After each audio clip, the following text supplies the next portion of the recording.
Hello welcome to AKSIS daily current అఫైర్స్లో భాగంగా one of the most important and short న్యూస్లో మీరు గమనిస్తే ఇంద్రా యాప్ అనేటువంటిది రీసెంట్గా డెవలప్ చేయడం జరిగింది.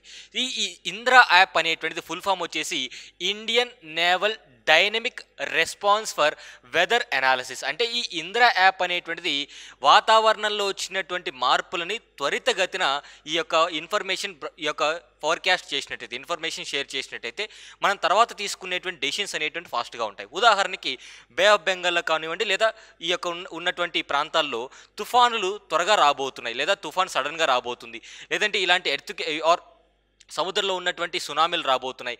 ఇలాంటి ఇన్ఫర్మేషన్ అనేది ఈ వెదర్ సిస్టమ్ అనేటువంటిది మారుతున్నటువంటి వెదర్ సిస్టమ్ అనేటువంటి త్వరితగతిన ఇన్ఫర్మేషన్ షేర్ చేసినట్టయితే ఇన్ఫార్మ్డ్ డెసిషన్స్ అనేటువంటి తీసుకునే అవకాశం ఉంటుంది. అంటే ఈ ఇంద్రా యాప్ అనేటువంటిది వెదర్ అనాలిసిస్ అనేటువంటి చేసి ఇప్పుడు ఉన్నటువంటి పరిస్థితుల్లో త్వరితగతిన ఇన్ఫర్మేషన్ అనేది పాస్ చేయడం జరుగుతుంది.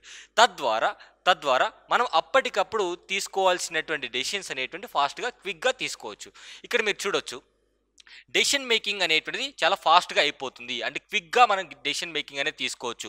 సో ఇక్కడ వెదర్ డిసిమినేషన్ లేదా వెదర్ అనాలిసిస్ అనేటువంటిది హెల్ప్ టు డిసిమినేట్ అంటే spreading the weather related information. అంటే వాతావరణంలో వచ్చేటువంటి త్వరగా వచ్చేటువంటి మార్పులు ఏవైతే ఉన్నాయో అవి ఫాస్ట్గా ఇన్ఫార్మ్ చేస్తుంది అనమాట.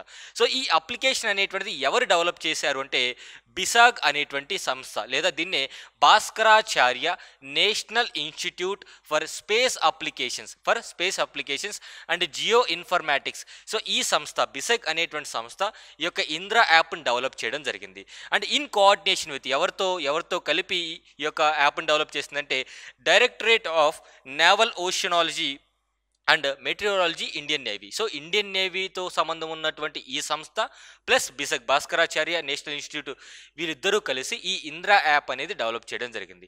సో ఇంద్రా యాప్ అనేది రీసెంట్గా న్యూస్లో ఉంది. దేనికి సంబంధించిందంటే వెదర్ అనాలిసిస్ అనేటువంటిది త్వరగా ఇన్ఫర్మేషన్ షేర్ చేయడం జరుగుతుంది. తద్వారా ఈ యొక్క డెసిషన్స్ అనేటువంటివి, ఫర్ ఎగ్జాంపుల్ తుఫాను రాగల 24 గంటలు తుఫాను రాబోతుంది. సో ఏ ప్రాంతాల్లో రాబోతుంది, ఆ ప్రాంతాల్లో ఉన్నటువంటి ప్రజల్ని వెకేట్ చేయించడం, ఈ యొక్క రీహాబిలిటేషన్ చేయించడం, ఇలాంటి డెసిషన్స్ అనేటువంటి త్వరగా చేసేటువంటి అవకాశం ఉంటుంది. So thank you so much.